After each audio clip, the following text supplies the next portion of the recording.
everyone. It is 5:32, and I will call the special meeting of the West Richland City Council to order. Before we get started, I'm going to ask our city clerk, Stephanie Haug, to read the hybrid meeting ground rules and then take roll. All right, thank you. Tonight's meeting will be held in person with a virtual meeting component. If you are participating virtually, please make sure the name shown at the bottom of your video view is the name you would like the mayor to use. You can change this by right-clicking on your video view and selecting Rename.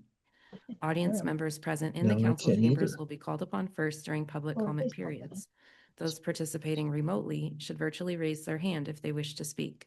To virtually raise your hand, click on Participants and then click on Raise Hand. If you are participating by phone only, press *9 to raise your hand. Please limit comments to 3 minutes. What is this? Roll call. Fred Brink, Present. Richard Bloom, Here. That's a ringtone. Ed Cole, I see virtually. David Fetto, Here. Present. John Smart, Here. and Stoker. Here. I welcome to those here in the audience who are here to take part in today's meeting. And before we begin, I'd like to explain the process that has led up to the interviews tonight, and then review the process and ground rules to ensure a fair, orderly, and respectful appointment process. When I was sworn in as mayor on January 1st, it created a vacancy on city council. That is the position we're going to fill tonight. When the vacancy was announced and applications were solicited through various city channels, the applications remained open for several weeks and closed on February 13th. City clerk received 10 applications. Of those applications, one was submitted after the deadline and another did not meet the residency requirements, which are outlined in the revised Code of Washington. You had to reside within the city for 1 year. So those candidates were eliminated from further consideration. And then on February 17th, a subcommittee of the City Council consisting of Mayor Pro Tem Bloom, Council members Moran and Stoker, reviewed the eligible applications and evaluated each candidate using a scoring matrix. I initially asked the subcommittee to identify the top 3 candidates to move forward to interviews before the full council. However, after my ad hoc committee completed their review, they recommended advancing 4 candidates for consideration. And it is those 4 individuals that the council will be reviewing tonight. The interview questions have not been provided in advance to any candidate. Each candidate has been assigned a 15-minute time slot. No candidate is being permitted in the council chambers prior to his or her interview. And additionally, no interview questions may be shared by anyone in this room with candidates who have not yet been interviewed. Each candidate will begin with 3 minutes to provide an opening statement. Following the individual's opening statement, candidates will have 12 minutes to respond to 5 questions, and each council member in chambers will ask 1 question. To maintain an effective, efficient, and fair appointment process, public comment will not be taken prior to the appointment during this special meeting. And I kindly ask that everyone here tonight please refrain from making any comments, gestures, or sounds that could distract the interviewee during the process. Please treat each candidate with the same respect that you would expect if you were being interviewed. After the interviews have been completed, council will recess into executive session to discuss the qualification of the candidates pursuant to RCW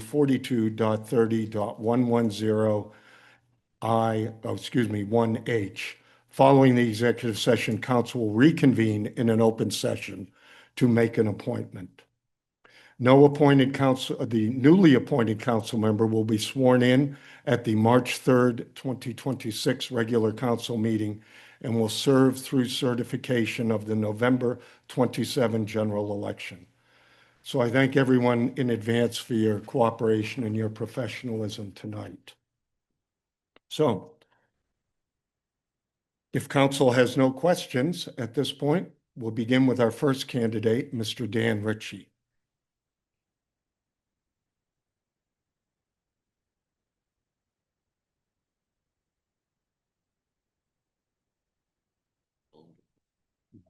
Yes. Yeah, Selena's helping with that.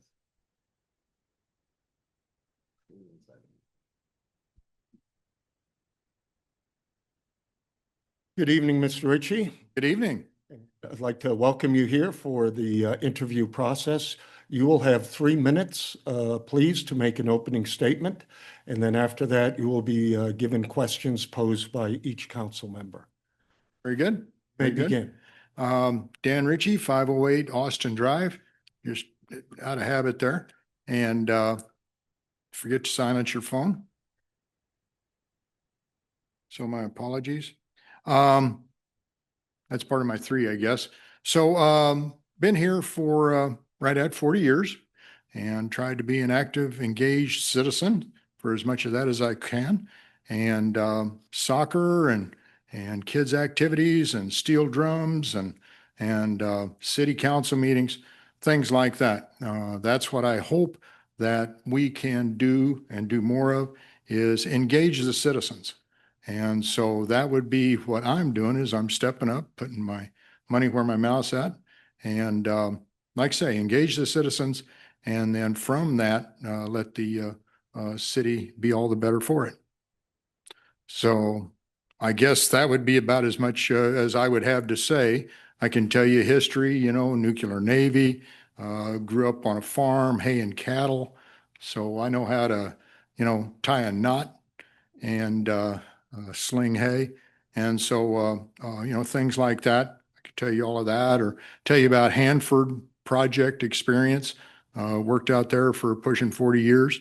And so a lot of different projects.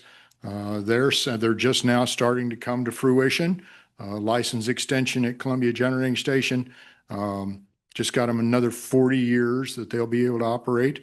We've got the new small modular reactors coming in just below there. Is another thing that I had helped with. Small column ion exchange system for treating the tank waste so that it can be put through the VIT facility. I can tell you all kinds of stuff like that, but enough to be said that I'm just a concerned citizen and want to help the city. I'll leave it at that. Thank you, Mr. Ritchie. I'll start with Councilmember Stoker, please. Thank you, Mr. Ritchie. Tell us what your understanding of the role of city council member is. My understanding of the role of a city council member would be to take and help to guide the city. What am I talking about? That vision, that mission statement there. Those are things that we as citizens and you as council members and the staff as city staff, they should all be thinking about that as they make decisions and have communications within themselves and with others. So that is what I see the council being, as a driving force, setting the tone and camber. Thank you. Councilmember Moran.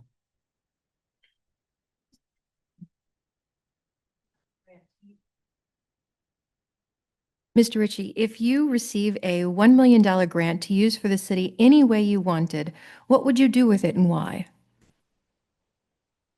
Interesting question. So $1 million grant to use for the city in any way that I saw fit, and why. So I guess what I would say there is that West Richland is right at the cusp of a key point in our growth. We're just about to top that 20,000 mark in population, and with that will come a new set of vendors and stores and things like that. And the growth, like what we're seeing now with Lewis and Clark Ranch, there's going to have to be a lot of guidance and such that goes with that. If I had $1 million, could spend that on the city any way I saw fit, it would be helping us to get past that tipping point, if you will, and get to the other side, and then to prepare us for the next surge in growth that I'm sure will come.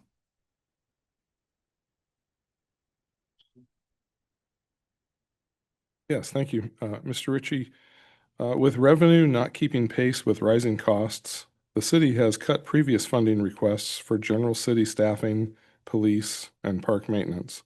As a city council member, What specific revenue enhancement strategies would you pursue, and how would you evaluate their feasibility and community impact? I just got $1 million, so we could start with that.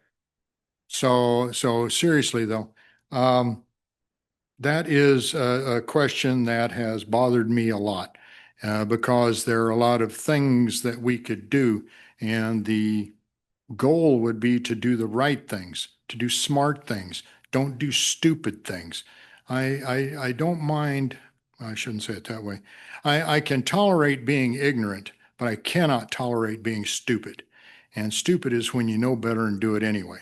And so to that end, I would hope that we would be wise enough to understand the problems and challenges that we have facing us, and then to act wisely on those.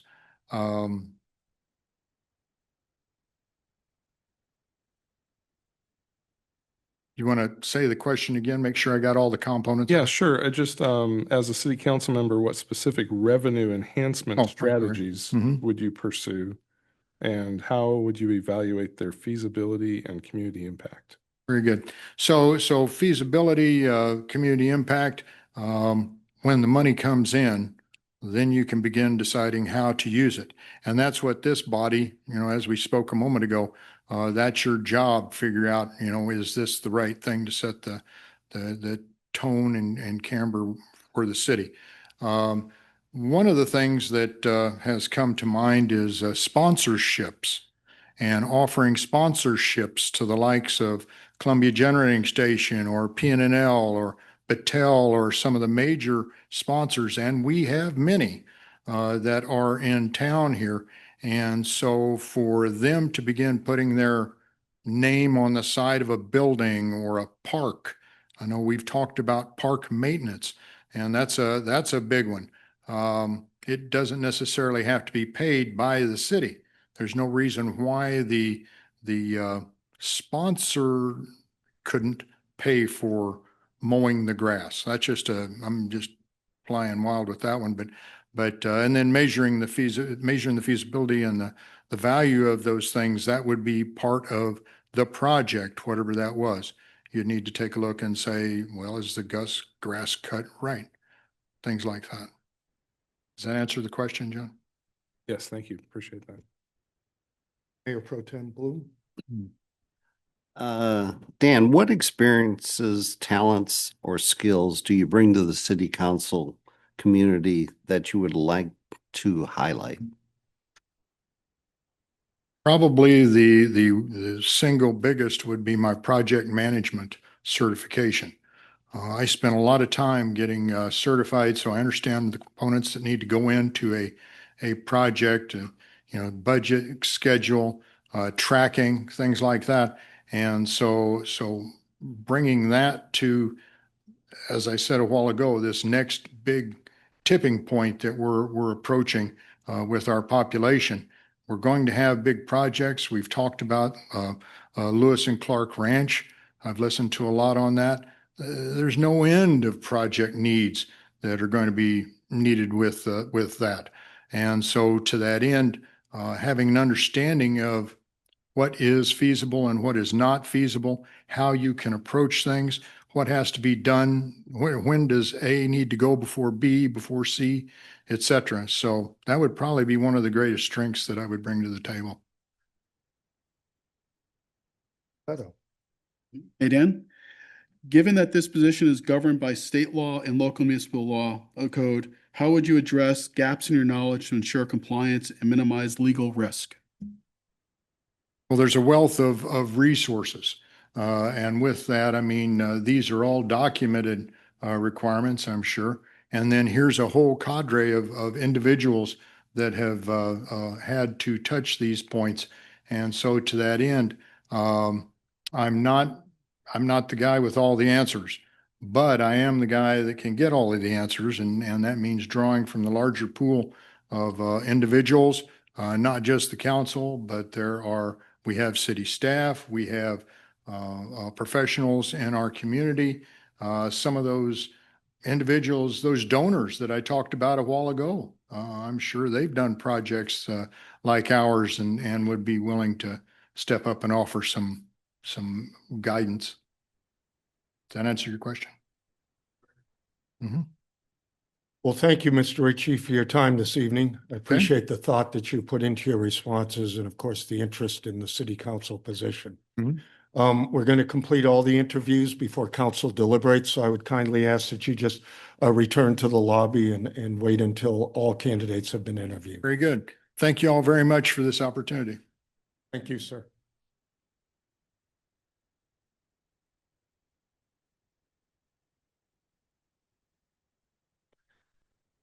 Our next candidate is Mr.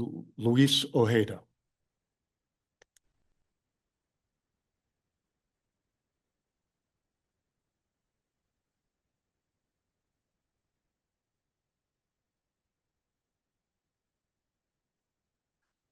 Mr. Ojeda, if you would, please. Good evening. Thank you for coming here tonight. I'm going to give you the opportunity to open with a up to 3-minute opening statement if you wish. And then each council member is going to pose a question that they kindly ask you to answer. So we may begin. Well, thank you. My name is Luis Ojeda, Florida native. Moved to West Richland in 1997 with my wife and 3 children. They're all adults now. Wonderful kids. 2 live in Richland and 1 lives in Fayetteville, Arkansas. I decided to come do this. Besides the arm twisting with my wife, I think I'm ready to jump into something bigger than myself. So let me get started with, I own a company here named Ojeda. We are a Hanford contractor. A lot of people don't know that, and that's intentional. I do that on purpose because, you know, there are certain things that we get to deal with in the quality world that it's not everybody's business what we need to do for nuclear construction and high level and seismic work. The reason I'm here is because I do love this community. If you know me, I love this community with a passion. We're not Richland. We're not Kennewick. We're not Pasco. Heck, we're not even Benton City. So my belief is that if not me, then I cannot help in issues that I just don't know about. I was talking to Nancy outside, and we're talking about old issues that are no longer issues, which is absolutely outstanding in my eyes, because, you know, I need to stay up to speed in what's going on in my community where I live. A little bit of background on where I've served. I just got off an 8-year term as the secretary for TRIDEC. So economic development was a very big deal in my world. In the political world, I served on the Hanford Working Group, the Department of Energy's tribal. I've served small business liaison for both Doc Hastings and Dan Newhouse. I have served in West Richland on Planning Commission, Salary Commission, and the recent, what commission? Help. That one. Yes. So active member of the West Richland Chamber, past president of the Greater Richland Little League. I was on the Bombers Boosters, a football coach, and I was a former school member at Christ the King. So I've always loved doing things for the greater good. So here I am. I don't have much more. I'm trying to stay within my 3 minutes because I can probably talk all night on various issues and various concerns, but I think I will leave it right there. Thank you, Mr. Ojeda. Councilmember Stoker. Thank you, Mr. Ojeda. Can you tell us what your understanding of the role of city council member is? I think the council has more most people think. Doesn't matter if you're in any of the, I call the big three, or West Richland. The power we have here is to govern from a 20,000-foot level. We don't govern in the streets. We don't govern in every battle, every fight. What I told somebody once, as a member of the community, it is, I will listen to your concern that your street is not plowed, but I need to look at a 20,000-foot.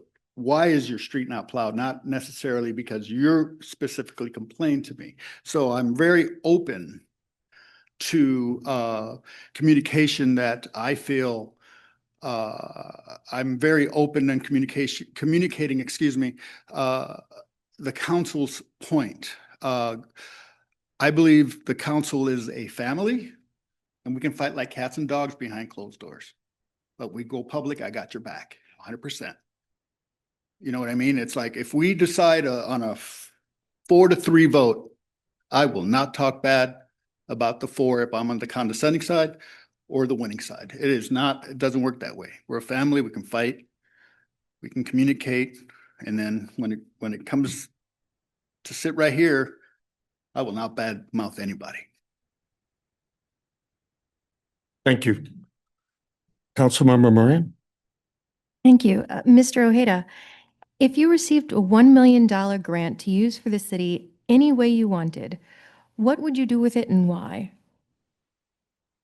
And my background dictates this more than anything else. If we are to grow, whether we want to or not, we're going to grow. If we don't have the infrastructure in place, we are already dead. And I'm talking about sewer, water rights, which is a big one coming in hot. I think that communities that are being built in West Richland right now, do we really have the infrastructure? Do we have, the right police, the right fire, the stuff that costs so much money that the city does not have currently? And it'd be all in infrastructure right now. So that's the best way I can say that. Councilmember Smart? Yes, Mr. Ojeda. Sure. With revenue not keeping pace with rising costs, the city has cut previous funding requests for general city staffing, police, and park maintenance. As a city council member, what specific revenue enhancement strategies would you pursue, and how would you evaluate their feasibility and community impact?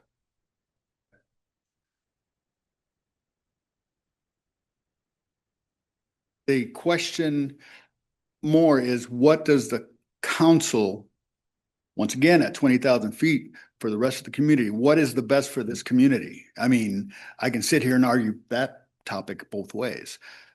Sales tax is number one for me. I think we need to figure out to get into those meetings. I've been to many of those meetings and I'm going to just throw a wild one out there. Walmart. We have a place right here for you. Well, you're fighting the other 3 cities with bigger budgets, bigger, bells, whistles, and balloons. So you have to get people's attention to let them know that we're here and why it's much better. Because my opinion only, I think the growth isn't west. So. Thank you. Yes. What experience, talents, or skills do you bring to the city council and the community that you would like to highlight? Out of it that way. I've got contacts from DC to West Richland. So in the county, very good friends with a lot of the county commissioners. Very good friends with all the people that are running for the new district, for Dan Newhouse's spot. I think that I bring to this group a vision of future. I think that we cannot forget the youth. There's a lot of young people coming in hot. So we need to make sure that we don't become these old fuddy-duddies. And that's the easiest way I can think of it. I think that the future is West. I mean, I keep saying the same thing. I think the future is West Richland. So that's the easiest way I can say it.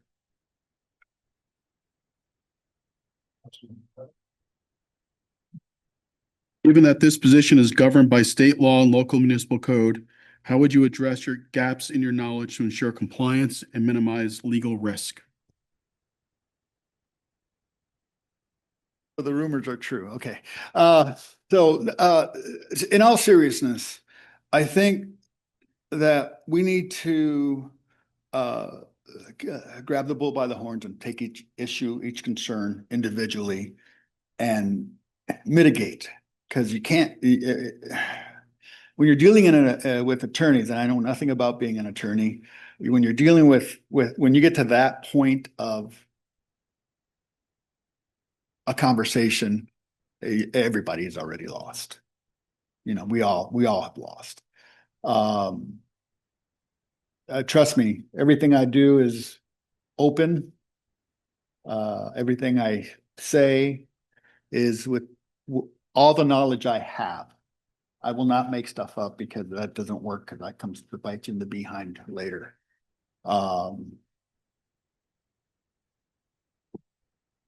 That's probably the hardest question. I mean, you get to go last, you get to ask the hardest question, I guess. So, you know, I apologize, I didn't give you the right answer, but legally, I don't want to play in that world. I try to deal everything. I mean, and as a business owner, obviously I've been sued and never lost. How's that? But it's just part of business, you know. I'm sorry that we have to go through it as a community. Sorry that you guys have to go through it, you know, in the front line. So. Well, thank you, Mr. Ojeda, for the That's it? time. That's it, sir. I heard there was Um, bullets. Council is going to finish all the scheduled interviews before we begin our deliberations. I want to thank you for taking the time to come here. And I kindly ask that you wait in the lobby until all candidates have been interviewed.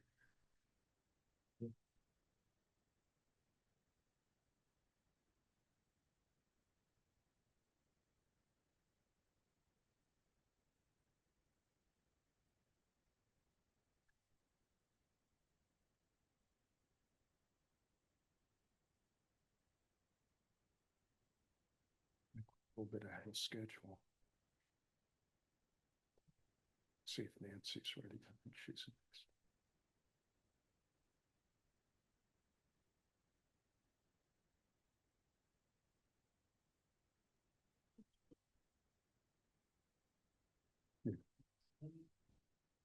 Yeah, but we had 15 minutes and everything planned, so. Good evening, Ms. Aldrich. If you can take a stand at the podium, if not, because I know you recently had surgery, we can let you have a seat, whatever's most comfortable. Gentlemen and ladies. Well, welcome. If you wish, you may take up to 3 minutes to make an opening statement, and then each council member will pose a question to you. So I will turn it over to you if you wish to take a couple minutes to make an opening statement. Well, I think my opening statement to you guys would be pretty much so because you know about me, but for those of you in the audience, you probably don't. My name is Nancy Aldridge. I'm a 40-year resident of the city of West Richland. My husband and I have lived here for 40 years. We've raised our family, 3 kids, and we love this community. I'm also a former West Richland council member, and I've been on the planning commission for 20 years. West Richland is a community that I'm invested in and believe in it and have dedicated to contributing. I'm sorry, I should be watching it, you guys, but West Richland is more than just where I live. It's a community that I'm invested in. I'm dedicated to contributing my time, my energy, and perspective to help address the opportunities and challenges facing our city. I believe effectively local leadership is key into where we are today. It requires sound judgment, collaboration, and a genuine understanding of our residents' needs. through my background, both city government, because I'm also a retiree from the city of Richland, I've developed skills in leadership, budgeting, policy analysis, and engaging in the community. I believe I would bring a practical, open-minded, balanced approach to serving on the West Richland City Council. And also, any city council member, when faced with a vote, needs to remember that you're there to vote on what's good for the benefit of the city as a whole. You're not there to vote politics. You're not there to vote special interests, or, sad to say, that one person in the audience. You're there to balance your decisions on what's good for the city as a whole. I'm sorry. And that's it. Thank you, Ms. Aldrich. I'll start with Councilmember Stoker. Good evening. And So, Ms. Aldrich, tell us what your understanding of the role of city council member is. the role of a city council member is to, number one, attend meetings, engage in the regional community on boards and commissions, and also develop relationships with the state. The state is where money is, and if you don't develop those relationships, you lose out on funding. But it's also to remember that you're there because of the people behind me. So when you vote and you listen to them, you vote, like I said, as to what's good for all of them as a whole. You're welcome. Councilmember Moran. Hi, Kate. So, Ms. Aldrich, if you received a $1 million grant to use for the city any way you wanted, what would you do with it and why? I would build a community center. We, in case you don't know, is that at one time, West Richland had more kids in Richland's winter basketball program than Richland did. We are a family-oriented community, yet we don't have the center of the activities for our children, for the children in the community. And I think a community center would be number one. Second would be to hire a economic development specialist, because what we're looking at is developing the ranch into businesses and residential, but does the city have anybody on staff who could pursue those economic, those businesses? And we don't. So those are the two places I'd put the money at. John. Councilmember Smart. Great. Thank you for being here and thank you for your application. This question is a little bit longer. I'll try to be, Okay. sorry, I've got the longest question. Why is that? It's Uh, John, it's you. It's just my character. Yeah. Okay. I didn't come up with this, but I'll read it. With revenue, sorry, Nancy. With revenue not keeping pace with rising costs, the city has cut previous funding requests for general city staffing, police, and park maintenance. As a city council member, what specific revenue enhancement strategies would you pursue, and how would you evaluate their feasibility and community impact? Well, number one, I do a financial audit. As we all know, that there is no fraud in the city. Thank you, Aaron. There's no fraud, but is there waste? Yeah, there is. I have to agree to that. In some places, sorry, Roscoe, there is waste in some places. And I think a financial audit would be the first place to go. And then a salary survey and a management audit. Could be that we're top heavy. Could be we have too many professional engineers. That would be, you have to stop first at what you consider the low-hanging fruit and then work your way up. Now, from there, it's going to be hard because I think the city works pretty much bare bones at times. But there are services, that I think that could be cut. Or increase. And one is we need to take another look at the lease with the track. The track. I think that they've got a sweetheart deal. I think there should be more money coming in, plus a cut of the cut of the sales there. I think we should spend some money in economic development. That would bring in more tax money. If we can bring in, I think also we need to take a look at small businesses. I don't know if you guys have been on Facebook, but there is a company who wants to open a store here, a stone store, but can't afford the sewer fees, the water fees, the stormwater fees, the transportation fees, because we are one of the highest in the Tri-Cities. Maybe there's a way that we could set up a fund to one side that they could access and pay back through the years, which would bring them into the city, which would bring tax money. I hope I answered the question, John. Oh, very good. I love that answer and look forward to hearing more from you, Thank whether you. you're here or not. You know me, you'll always hear from me. Thank you. Mayor Pro Tem Bloom. Yes, Nancy, what experiences, I think this is going to be redundant. Okay. What experiences, talents, or skills do you bring to the city council community that you would like to highlight?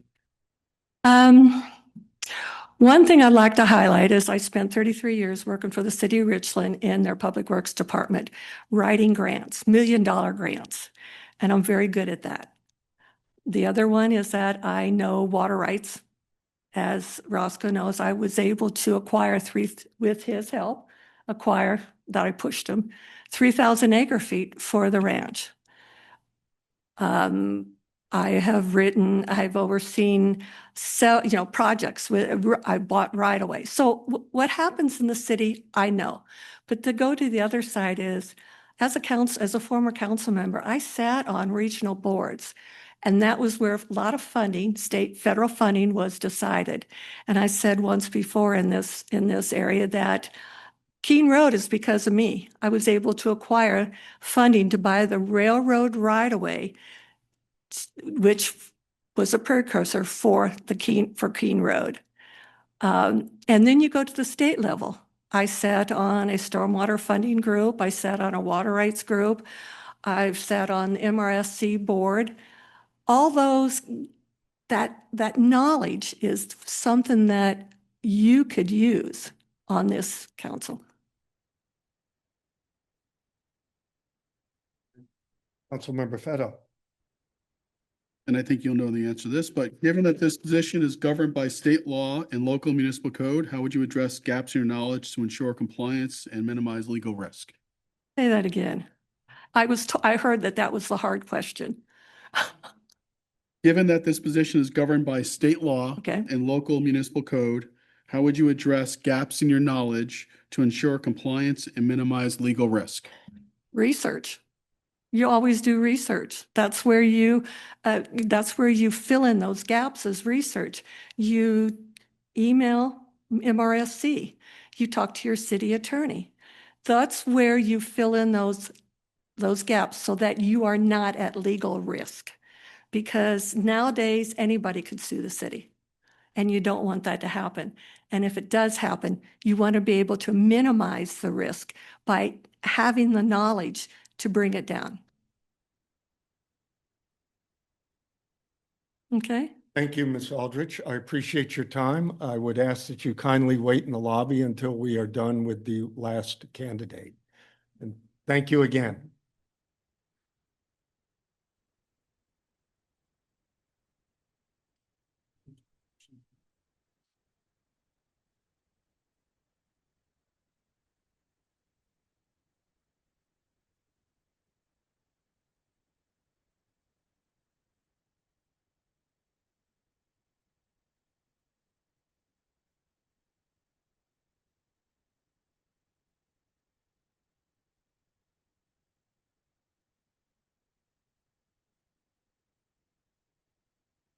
Mr. Utek, good evening. Evening. Yep, take a place at the podium.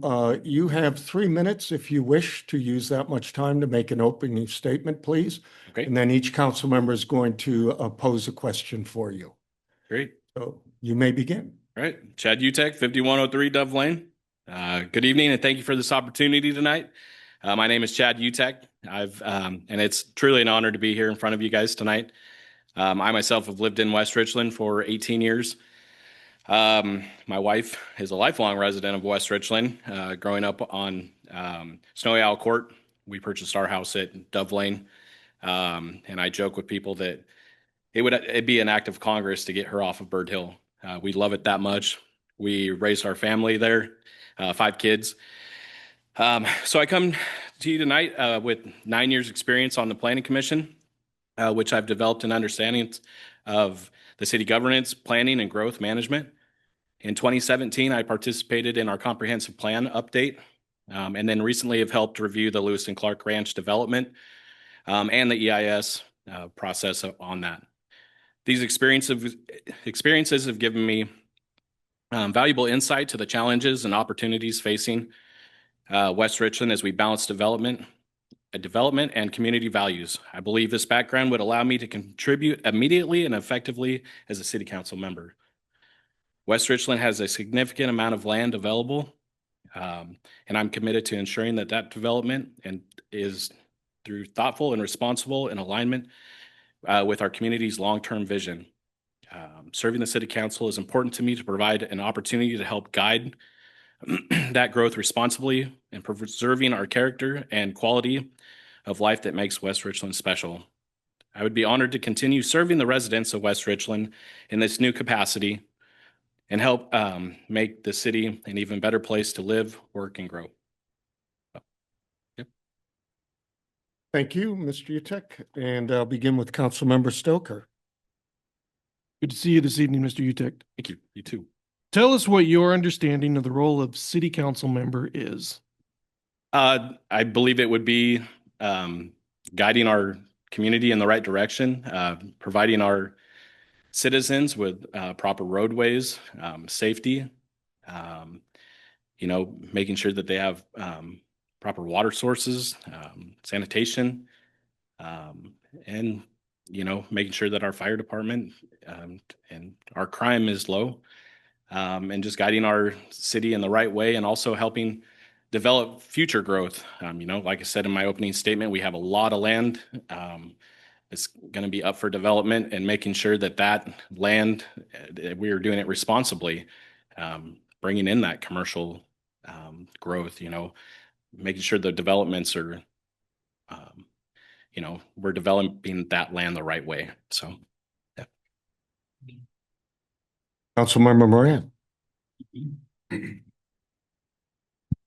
Sorry, hand cramp. Mr. Utek, if you receive a $1 million grant to use for the city any way you wanted, what would you do with it and why?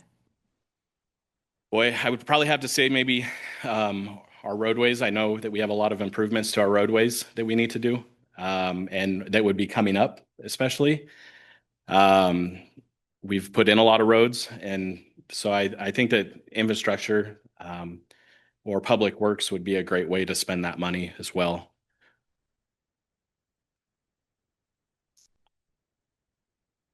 Councilmember Smart. Yes, Mr. Utek. With revenue not keeping pace with rising costs, the city has cut previous funding requests for general city staffing, police, and park maintenance. As a city council member, what specific revenue enhancement strategies would you pursue, and how would you evaluate their feasibility and community impact? Well, definitely, and I'll go back to, we definitely need to drive that commercial and industrial development in here. Being a bedroom community, we definitely need that commercial tax base to, get that payroll tax.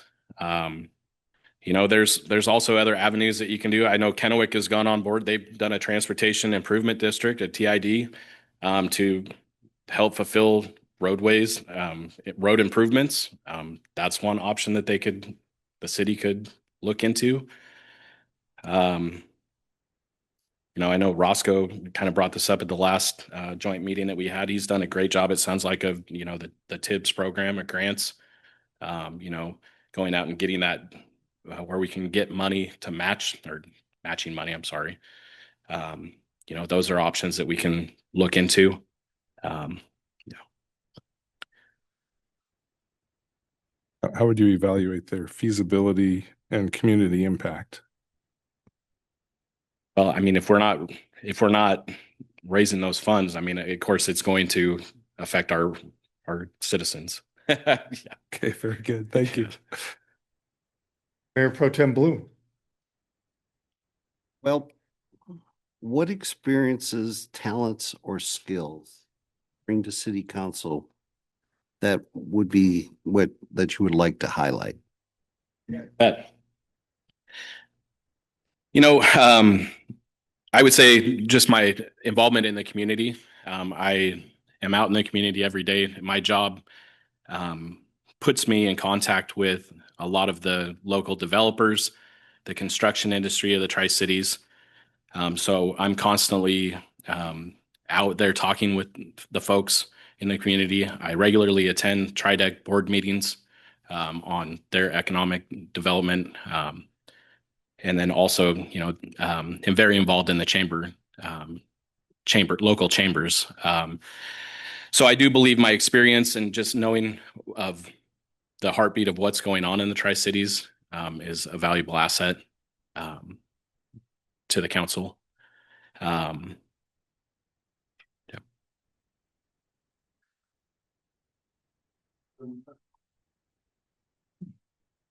Hey, Chad.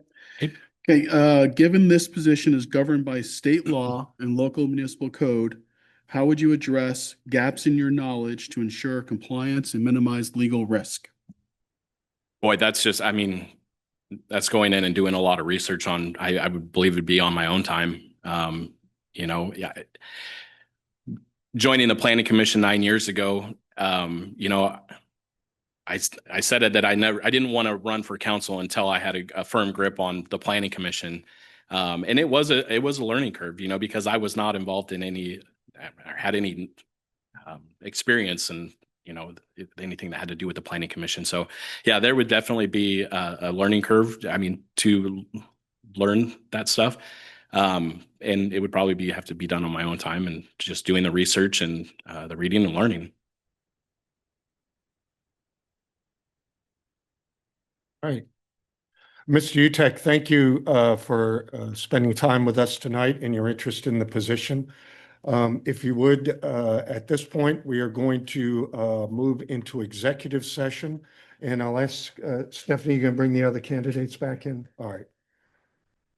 So if you wish to have a seat here, you may. No need to go back, sit in the hallway. I'm back out in the hallway. No. I just said no need to go back there. Yeah.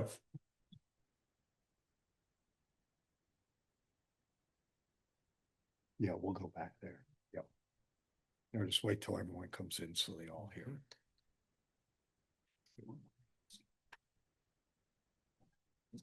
Have a seat wherever you're comfortable, please.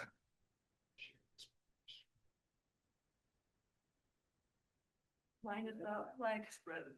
So for the benefit of those that just came in, and it's fairly obvious, we completed all the interviews for this evening. And I'd like to thank each of the candidates for their time, preparation, and just your willingness to serve West Richland in the capacity of city council member. So at this time, city council is going to recess into an executive session. As I mentioned, pursuant to RCW 42.30.1101H, to discuss the qualifications of each candidate. I anticipate this executive session will last 20 minutes, and we will reconvene in an open session following this executive session to take action. So we should be back in 20 minutes.